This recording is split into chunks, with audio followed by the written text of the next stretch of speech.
Première session de l'année 2022 du Bureau national politique du MPP tenue ce 16 juillet. Elle a permis d'échanger sur la vie du parti. Le rapport de la commission ad hoc révèle que les militants du mouvement du peuple pour le progrès MPP ont connu des frustrations depuis 2014, date de création du parti. Les autres détails en début de journal. Point de presse du cadre de réflexion et d'action pour le développement durable CRED ce samedi. 3 thématiques abordées à cette rencontre. Le procès Thomas Sankara, la réconciliation nationale et la crise sécuritaire.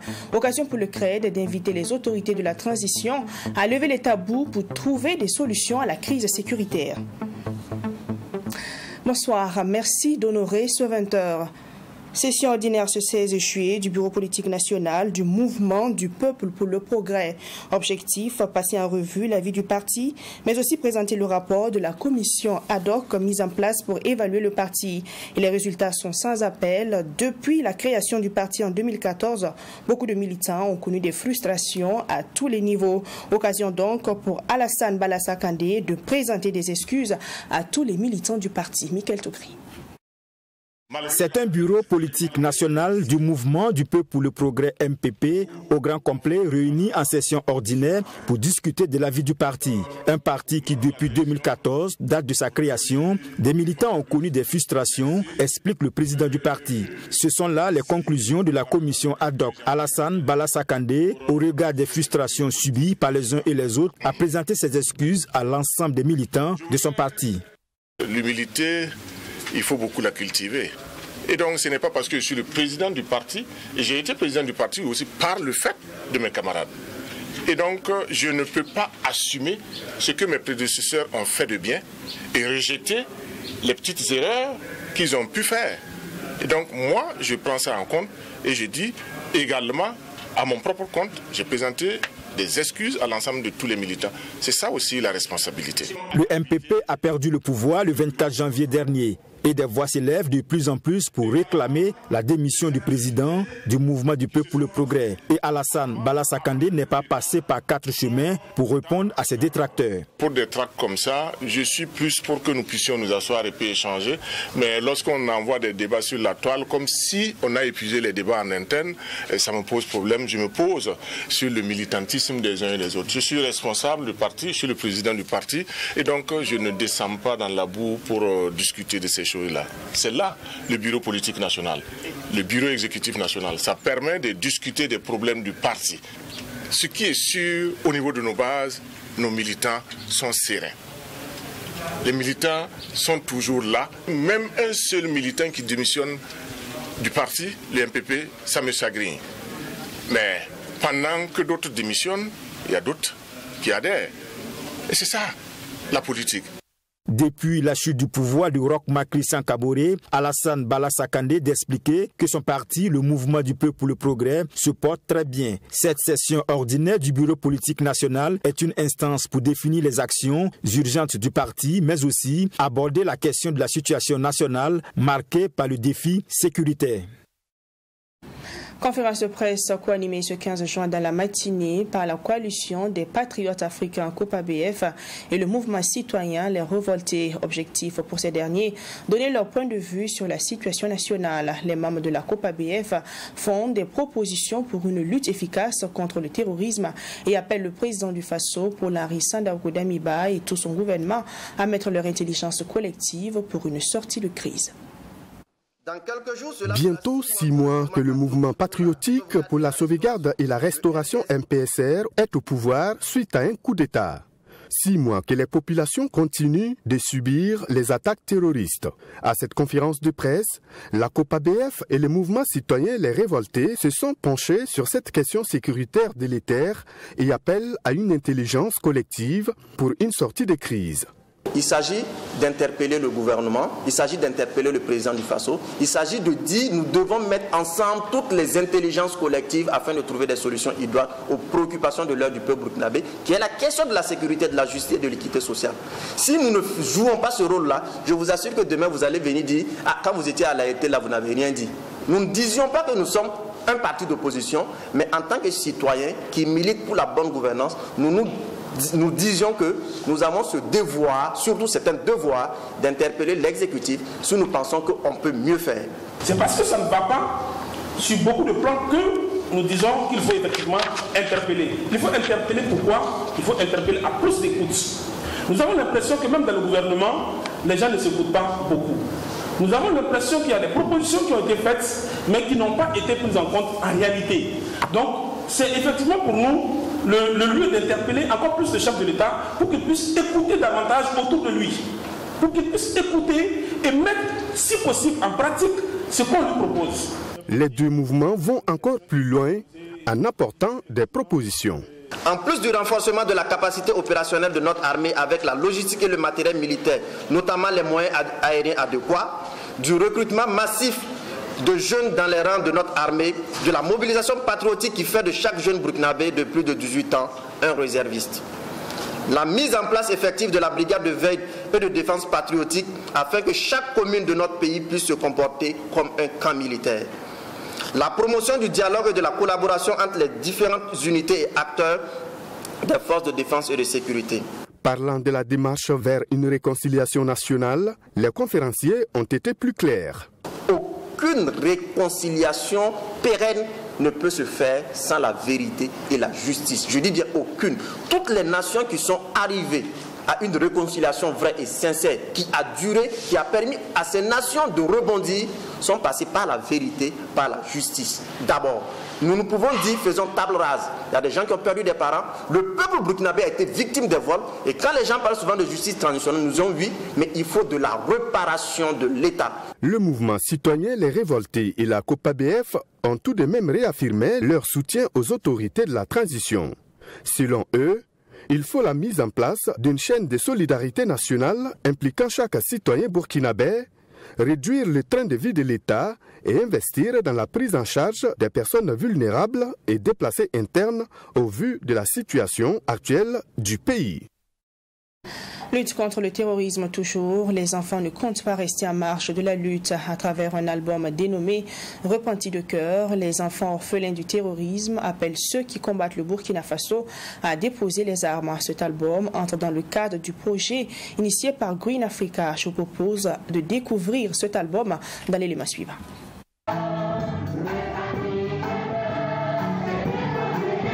Les enfants ne comptent pas se mettre en marge de la lutte contre le terrorisme. À travers cet album dénommé Repentis de cœur, ces enfants orphelins du terrorisme appellent à déposer les armes ceux qui se sont levés contre le Burkina Faso. Ce projet, initié par Green Africa, s'inspire du succès d'une chanson précédente intitulée « Déposer les armes ». Appel entendu par certaines personnes qui avaient pris les armes contre le Burkina Faso, à en croire le directeur général de Green Africa. Et cette chanson a fait le tour du monde, ça a eu un écho favorable. Et il nous est revenu qu'il y a eu des personnes, bien évidemment, qui ont eu une oreille attentive. Et à l'issue de cette chanson, nous nous sommes dit pourquoi il ne faut pas produire, aller à un second acte qu'on pourrait intituler Repentis de cœur. Et les enfants aujourd'hui sont les voix les mieux autorisées pour parler aux aînés. On a comme l'impression que ce que nous vivons aujourd'hui a beaucoup duré, donc la lutte contre le terrorisme, alors que les aînés se sont longtemps impliqués. Et nous nous sommes dit, mais pourquoi ne pas changer de fusil d'épaule? C'est pourquoi nous avons pris les enfants et nous avons mis au cœur de la problématique pour qu'eux-mêmes disent quelque chose à ses frères égarés. Cet album est l'aboutissement de travaux d'atelier tenus du 14 au 15 juillet dernier. Au cours de cet atelier, les enfants orphelins de diverses religions ont exprimé leur tristesse et amertume comme une arme pour vaincre le terrorisme. Une satisfaction pour le représentant du cardinal Philippe Ouedraogo. Pour lui, c'est un chef-d'œuvre qui démontre le rôle important des enfants dans la lutte contre le terrorisme. Et c'est une chance pour nous que de telles activités soient organisées pour que les enfants prennent conscience d'abord du rôle qu'ils peuvent jouer pour qu'ensemble nous puissions retrouver la paix que nous avons tous, que nous avons perdue, que nous recherchons tous. Parce que sans la paix, nous ne pouvons pas partir ensemble un Burkina Faso merveilleux, un Burkina Faso plus radieux. En marge de cet atelier, les enfants ont été initiés à l'art du dessin. Plusieurs productions ont été faites grâce au concours des partenaires. Un programme de réinsertion socio-professionnelle est également prévu pour ceux qui souscriront à cet appel des dépôts des armes, ont laissé entendre les organisateurs.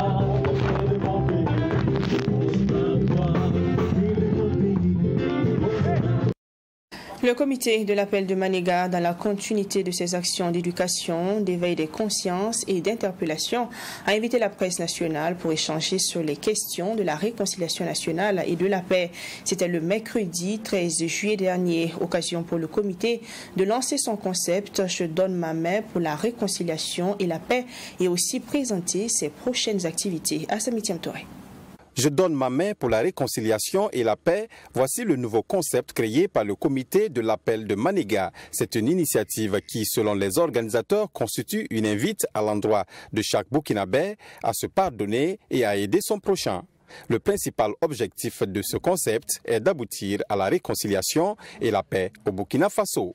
C'est au regard de tout ce qui précède et tirant leçon de la marche des choses que nous avons compris qu'il faut travailler à aider les Burkinabés à se donner la main, ce qui nous conduit à lancer ici ce matin le concept « Je donne ma main pour la réconciliation et la paix ». Donner sa main à l'autre ou accepter la main de l'autre au-delà des civilités est aussi un symbole fort de générosité, de charité, d'amitié, de confiance et de fraternité d'une part, mais également l'acte du pardon et de la réconciliation passe par la poignée de main. Et pour ce faire, une série d'activités est prévue par les organisateurs en vue de permettre à chaque citoyen d'intégrer le pardon et l'entraide quotidiennement. On va continuer aussi des actions de sensibilisation, des actions sportives, et plus des émissions télé, etc. Un ensemble d'actions qui permettent que la campagne puisse passer et que cela devienne quelque chose de naturel que les gens vont prendre en charge, en main. C'est notre souhait. Et nous pensons que ça sera ainsi parce que nombreux sont ceux-là aujourd'hui qui veulent qu'il y ait la paix, qui veulent qu'il y ait la réconciliation entre les filles et les fils du Burkina Faso. L'appel de Manéga apprécie par ailleurs la démarche prise par le président Paul-Henri Sandaogo afin de réconcilier les exilés politiques. Nous, c'est une étape majeure, le retour des exilés politiques. Peu importe, et surtout dans le contexte que nous connaissons aujourd'hui. Nous avons dit dans notre document que nous sommes au bord du précipice. Sans entrer dans le débat des questions de justice. Nous disons, et ce n'est pas à nous de dire qu'il faut mettre cela ou il faut mettre ceci ou cela. Le concept « Je donne ma main pour la réconciliation et la paix » contribuera, selon l'appel de Manéga, à briser le mur de la méfiance, de la haine et suscitera le déclic vers une réconciliation et un Burkina de paix. Le cadre de réflexion et d'action pour le développement durable CRED était face à la presse ce samedi. 3 sujets à l'ordre du jour, le procès Thomas Sankara, la réconciliation nationale et la crise sécuritaire. Le président du CRED demande aux principaux accusés d'accepter le verdict. Il a aussi invité les autorités de la transition à trouver des solutions durables pour une sortie de crise. Mamidriana Kamabou. Le procès de Thomas Sankara, selon le cadre de réflexion et d'action pour le développement durable, CRED, devrait renforcer l'état de droit et le respect du droit dans les comportements individuels des Burkinabés. Selon toujours cette association, au-delà de la justice, le procès du père de la Révolution devrait être un catalyseur de force stabilisatrice de la nation burkinabé. Les Burkinabés doivent donc saisir cette opportunité pour enclencher une véritable marche vers une paix durable. Par la même occasion, le président de l'association a demandé aux principaux accusés dans le dossier Thomas Sankara d'accepter le verdict du jugement. Blaise doit aller à la Mako. C'est ça le droit. Le droit n'a pas été créé pour le plaisir de quelqu'un. C'est pour les générations à venir. Parce que si aujourd'hui on dit que non, lui, il n'ira pas à la Mako après décision de justice, demain vous allez dire que qui va aller? Qui va aller? Maintenant, après cela, si les Burkinabés pensent que les acteurs ont été sincères, c'est en cela que l'autre partie doit aussi connaître l'humilité. C'est-à-dire, la famille Sankara doit être dans cette posture d'humilité et accepter le pardon et donc peut-être faire une remise de peine. La question de la réconciliation nationale s'est aussi invitée au menu des échanges. Le CRED appelle à un sursaut patriotique de tous les Burkinabés. La réconciliation, là, ce n'est pas la solution à la lutte contre le terrorisme. Aujourd'hui, ce qui se passe, c'est qu'il y a eu des différentes politiques. Les différentes politiques, il y en aura toujours. Mais il y a des fonds de besoin de réconciliation parce qu'il y a déchirure, par exemple, entre l'État et certaines communautés.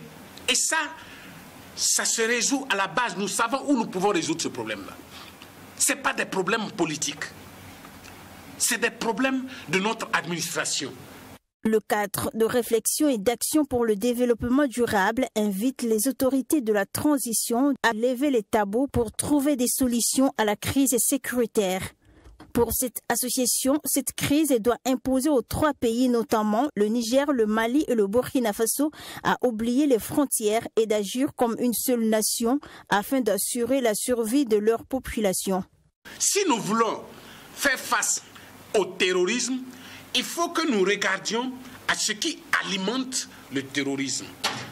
Les canaux par lesquels le terrorisme se nourrit pour nous attaquer. Donc, face à cette guerre qui nous est imposée, nous devons attaquer à la racine plutôt que de vouloir couper les branches. La collaboration entre les armées de ces 3 pays est d'une extrême évidence et l'une des conditions pour gagner cette guerre, a laissé entendre le CRED. Il faut aussi, selon lui, créer des dynamiques de communication et des complicités entre les populations vivant dans ces différentes frontières. Manga, dans le centre-sud, a abrité le 14 juillet dernier un atelier régional du projet d'appui au développement du secteur de l'élevage au Burkina Faso, PADELB. Ce projet, dont le coût total s'élève à plus de 46 milliards de francs CFA, avait une durée de 5 ans, soit de 2017 à 2022 sur le territoire national. Le rendez-vous entre les structures étatiques, les partenaires et les bénéficiaires du projet a permis de faire le bilan des activités mises en œuvre dans le cadre du PADELB. De retour de Manga. Plus de 380 000 jeunes femmes ont bénéficié de l'accompagnement du projet d'appui au développement du secteur de l'élevage au Burkina Faso PADELB. Son objectif est l'amélioration de la productivité et la commercialisation. Malgré les difficultés liées au Covid-19, la question sécuritaire dans plusieurs régions, ce projet qui est à son terme a été une réussite grâce à l'accompagnement des acteurs directs, des services d'appui aux conseils centraux et déconcentrés, privés et publics, les autorités politiques et administratives et des institutions financières. L'atelier de ce jour est un atelier bilan des réalisations des activités du PADELB dans la région du centre-sud. Vous aurez remarqué le projet à sa clôture. Il était vraiment important que les acteurs et l'ensemble des parties prenantes puissent se retrouver, présenter le bilan et voir dans quelle mesure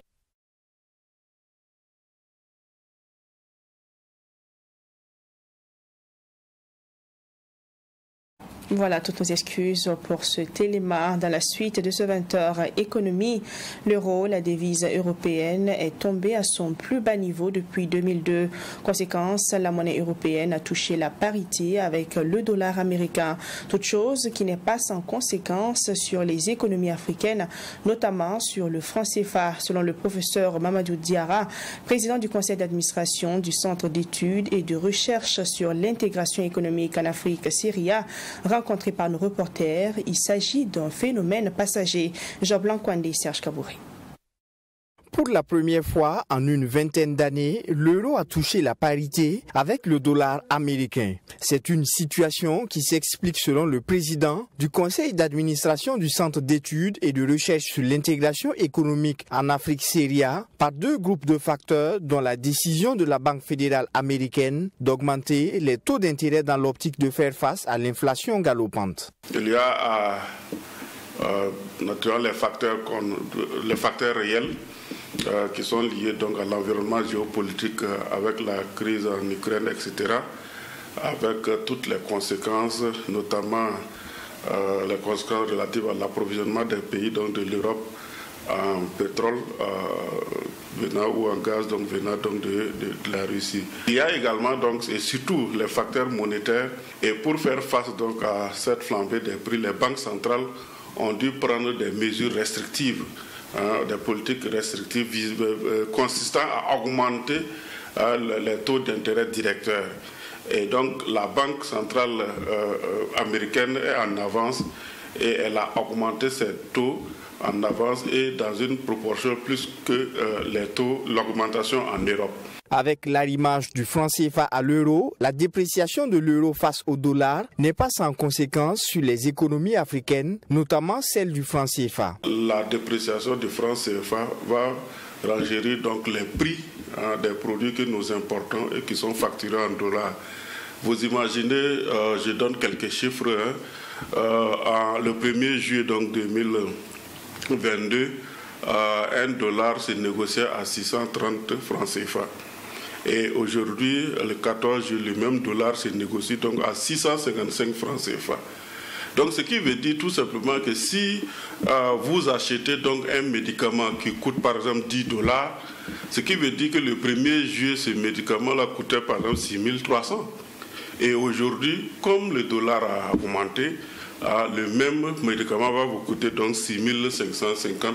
Donc vous comprenez qu'il y a une augmentation mécanique donc des prix résultant donc de l'effet taux d'échange. On appelle ça l'effet de report des taux d'échange sur les prix donc des importations. Il s'agit cependant d'un phénomène passager selon les explications du professeur Mahamadou Diarra. Ici, il s'agit donc de voir s'il est possible donc de procéder à une distribution donc de vivres pour des populations extrêmement vulnérables, ou alors, comme on le fait souvent, c'est de contrôler ces prix ou de subventionner. Donc, mais ce que je veux dire, c'est que le phénomène est passager en principe.